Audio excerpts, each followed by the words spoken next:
So she loves the Bronco so much, she's getting rid of this thing tomorrow. This is like the best daily in the whole world, and she's getting rid of it because she wants to drive a 1990 Bronco II every day.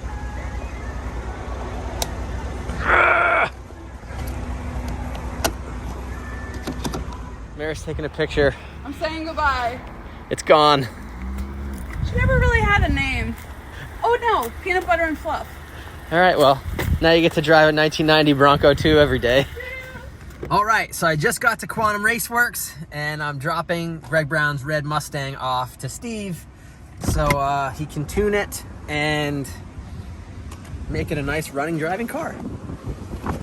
So.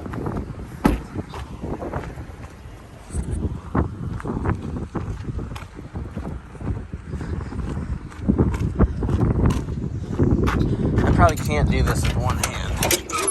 Maybe I can. I can.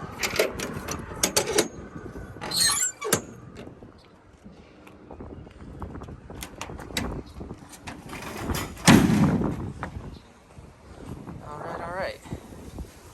Well, I can't take this off with one hand, so hang on a minute. All right.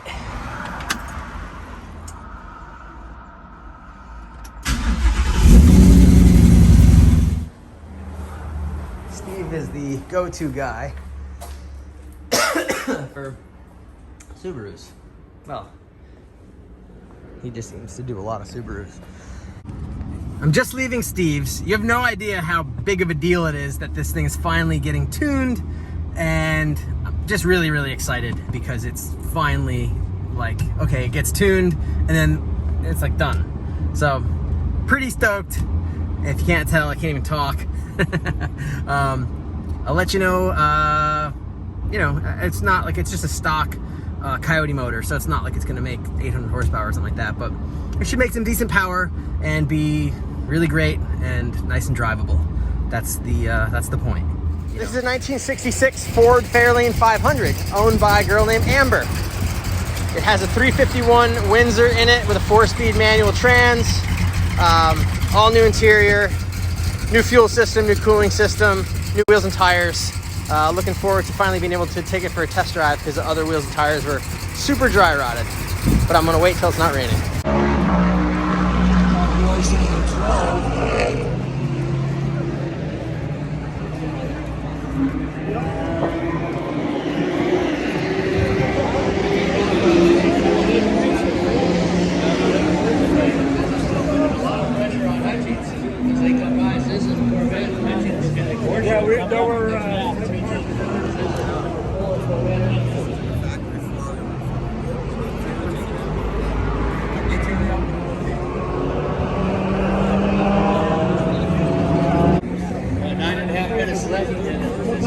We usually have at least 2 guys helping out.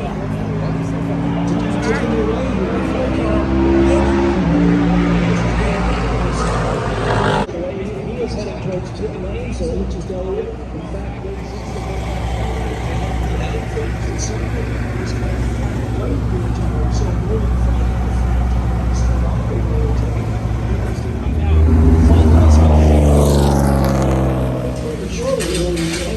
Once again, scheduled sort of 11th position. Harvey Wiley AR2 prototype.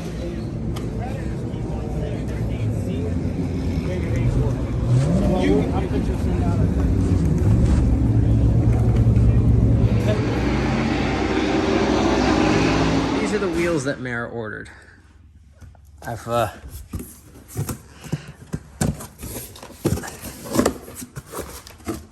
She says these are the greatest wheels she's ever seen in her entire life. That's what she says. Nah, they're aluminum. Kinda. Can't do this with one hand. Oh my gosh.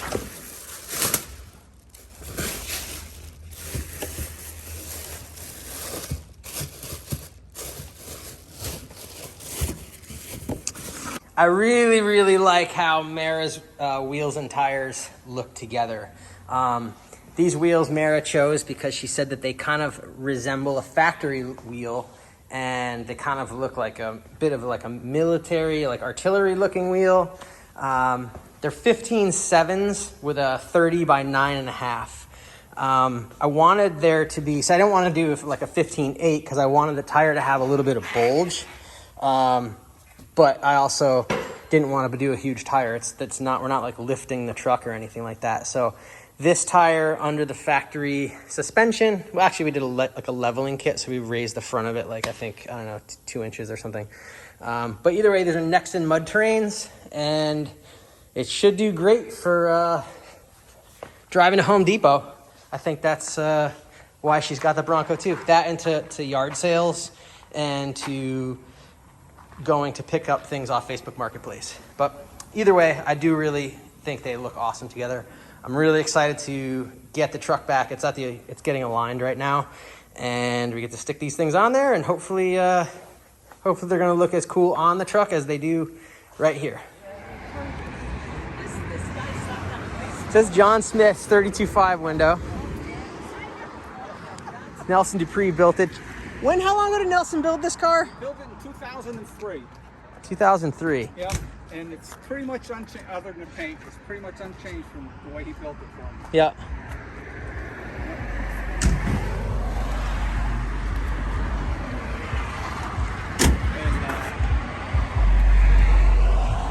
And he did just about everything. Dory D. Pasquale did the interior for me. Okay. The first couple of years we drove it, we used the car, and that's just a blanket on the seat. Yeah, I remember that. Yeah. The pockets. The pockets on the Oh, yeah. side. Yeah. Such an awesome car. Yeah, thank you. Well, enjoy yourself. The good thing was Nelson built this car just the way I asked him to do it. You know, what a great guy. He's a great guy. He's the best. Okay, thanks, Jeremy. Have a good one. Have a good one. Thanks, Jeremy. Thanks for stopping.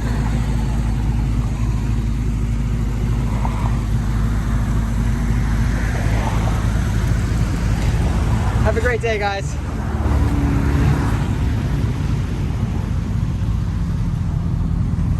It's always cool when cool stuff just shows up. This is Jim Rickard here from Rickard's Restorations. Well, normally I don't come out in the summer months. I typically stick to the winter time, driving the plow truck, drinking coffee, smoking cigarettes. You know, what I typically do. Well, regardless, today we're putting a turbo on the RX-7. With help from the good folks over at Holly, we're going to get this here figured out, and it's going to be just fantastic. I'm not Jim Rickard, I'm Jeremy Bay. But Jim Rickard's going to get this turbo on the old RX-7. Yeah! So this is Max's Art Morrison chassis. Independent rear. This is for the 55 Chrysler Windsor wagon.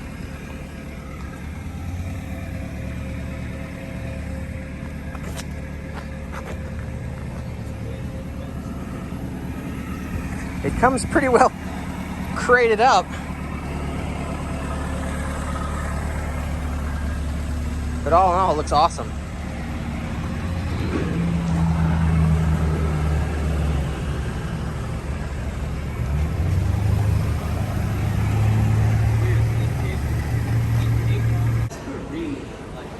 Take a picture of me and Jack. I'll get you. So this is Max's chassis. This is for the 55 Chrysler Windsor wagon. It's pretty awesome. This whole rear subframe is like a modular, unbolts for the independent rear. It's pretty sick. Now we just get to start unboxing this thing or uncrating it, and then get it on the lift, start putting the suspension in it, like the coilovers and also the brakes, and then make it a roller so it's not this big giant pallet taking up a bay.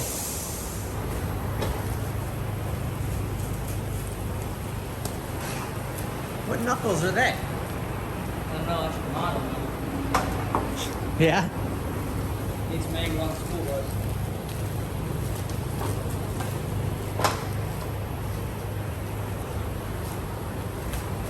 Yeah, these would be easy to mod. You could just Like a Toyota, it's on both. unbolt them, right?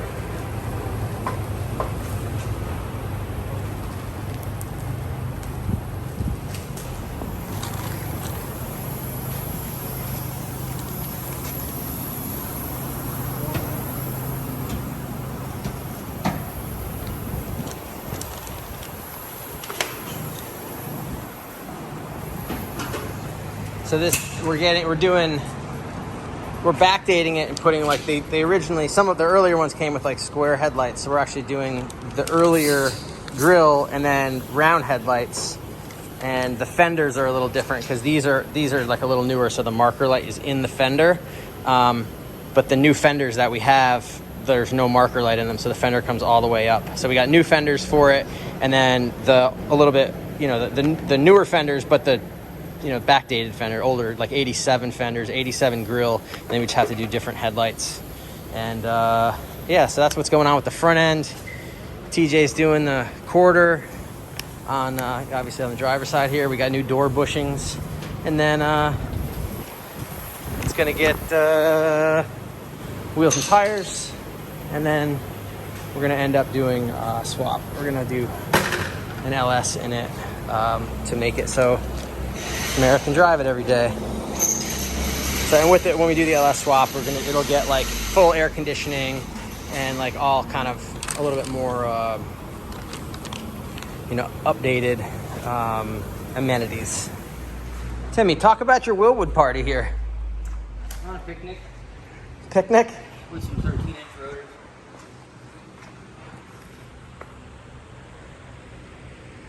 Quite large. So wait, these are rear? Those are rears. This box is all front. And the box says that they're 12 3/4 rotor disc. 6 piston front, 4 piston rear.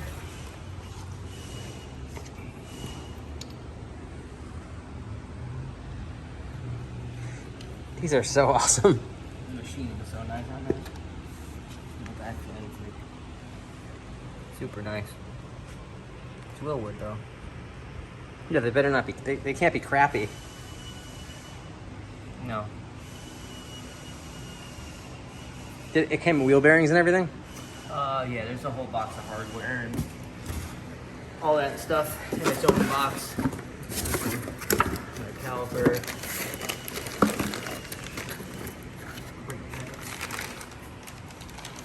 Brake pads weigh more than the calipers. Jack, they're large. They're large. Large? Yeah, the one I showed you was a rear, I found out.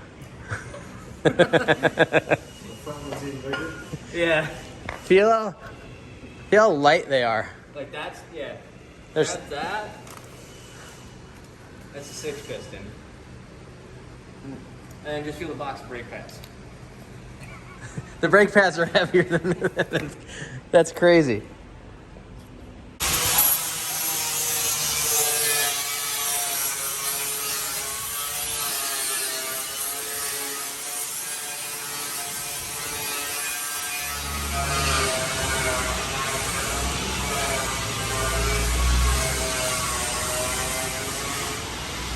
What's his deal? This is Jeffrey the booth spider. He lives in here.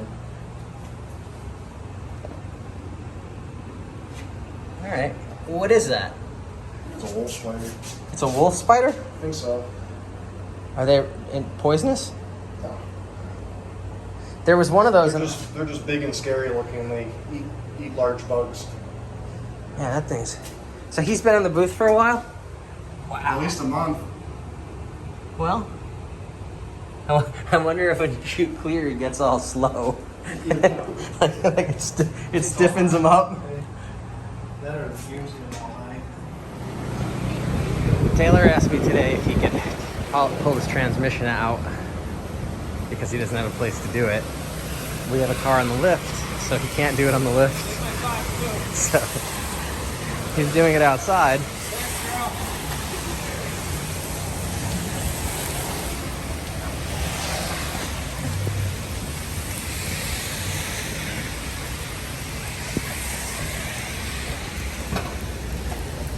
my lord.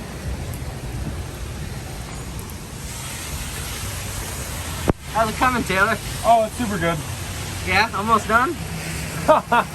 Yeah, almost done. It's a shame you didn't move it over about 8 feet. You could be right in the puddle. Yeah.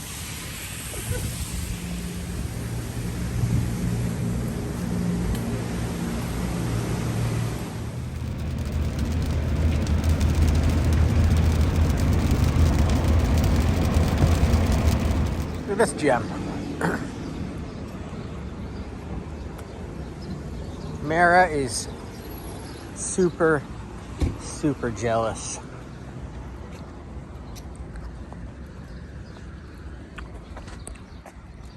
I do know what you're gonna say. Some snide comment about my taste in cars. I know it. Whatever. Elitist. Elitist? Yeah. Don't shun the little people. You're the one with busted up wood in the back of your truck.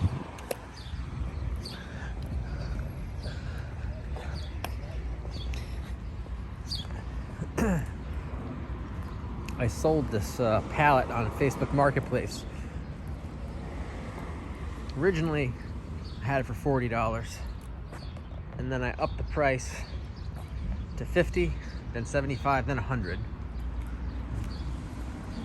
So I got $100 for it. I'm going to deliver it. This is a 1972 Oldsmobile 442. The gentleman that owns it told me he bought it 25 years ago, and in that time hasn't done anything but oil changes and put gas in it. The tires that were on it were a little dry rotted, so we put some new tires on it, and now he can enjoy it without worrying about dry rotted tires. Okay, here we are. It's the day. We did it. Jeremy and I are married. Mara, get out of here. Congrats to the happy couple. Yes, congratulations, Pete and Steph. This is Steph, and that's Mara. We're gonna get married soon. No! And I don't know where Peter is. We love our bride.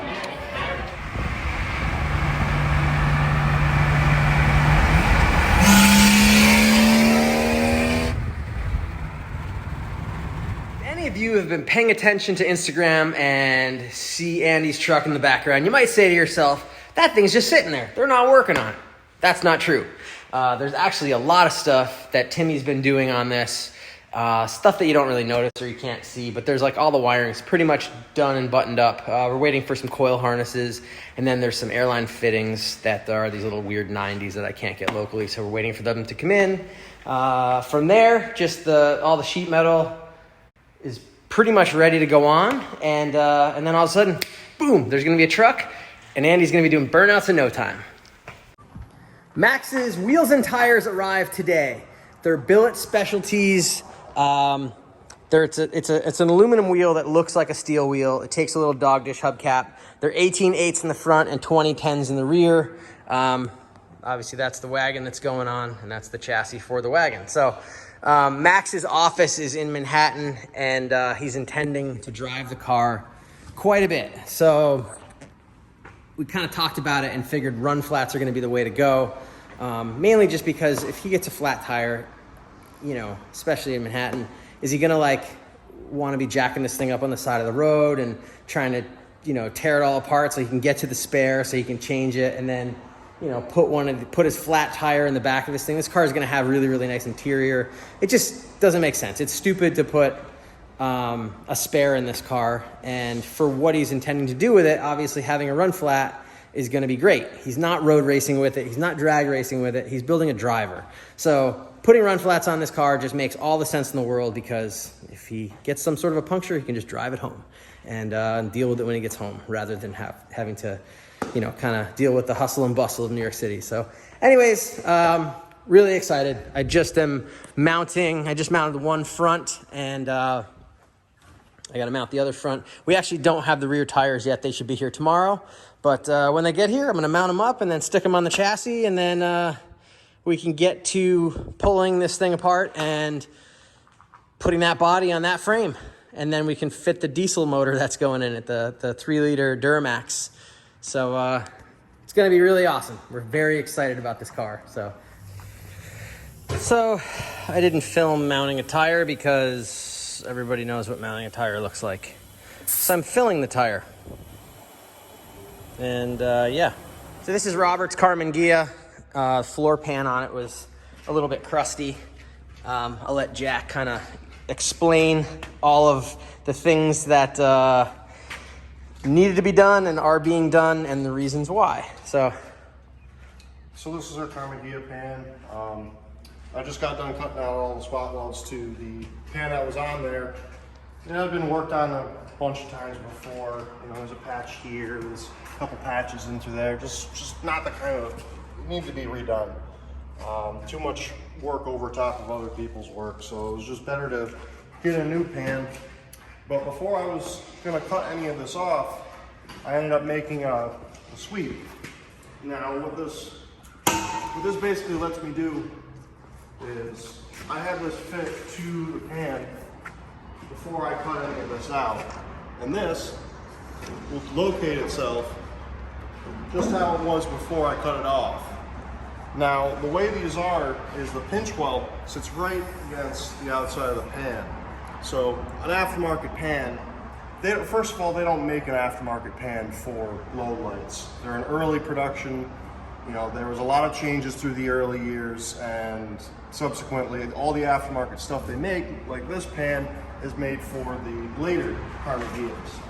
So on top of that, this is an aftermarket piece, and it's going to fit like an aftermarket piece. So what this is going to allow me to do is make sure that the new pan, is the outside dimensions, are going to fit against the pinch weld of the body without having to take the body off the chassis and on and off a few different times, which wouldn't have been efficient to do. So that was my reasoning behind the sweep. Whereas I also marked down all the locations of the factory holes, how far away they were and where they're located. That way we shouldn't have any headaches, no problems when this goes back together. very cool. That's great. And then, you know, the one thing that is different about the pans themselves is, well, I mean, you can explain what's, Well, you know, there's actually quite a bit different about the two pans. You know, the thing that's going to point out, or it's going to stand out the most between an aftermarket pan, which this has an aftermarket piece that's been cobbed in there, and you know, there's booger welds and whatnot, but this piece is not the same shape as the original one, which you can see on the other side how much different this is compared to the other one. And there's a lot of other small differences. For an example, these beads in the back here, those aren't even on the aftermarket pan. You know, it's shaped completely different. You know, this is all going to have to get reworked. There's a few other things like in the front here.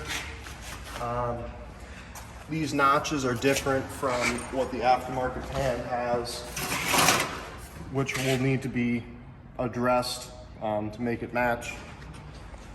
Just a lot of little things, little tiny details that you really wouldn't notice unless you're going over it with a fine-tooth comb, which I am. You know, but it's with a restoration with this car, you know, it's a pretty rare car. These are the kind of things that you'd notice at a car show. You know, they're somebody that knows these cars would notice that. So most people would just be like, "Ah, that's cool." Most people wouldn't notice, but you know, Volkswagen guys, you know, they stick their head underneath us. So there's a mirror that shows, you know, we painted the body, the underside, as nice as the top.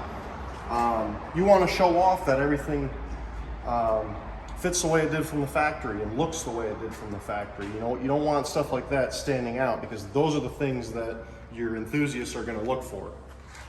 Cool. Well, it's looking great, Jack. Yeah, a lot of work.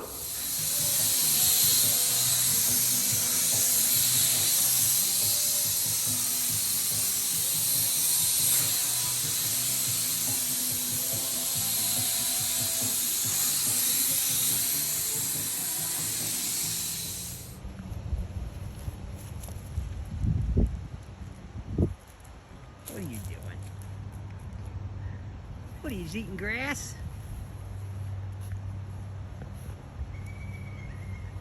Just rolling in. I think she peed there this morning.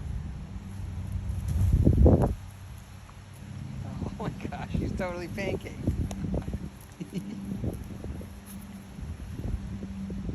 Gary, on the other hand,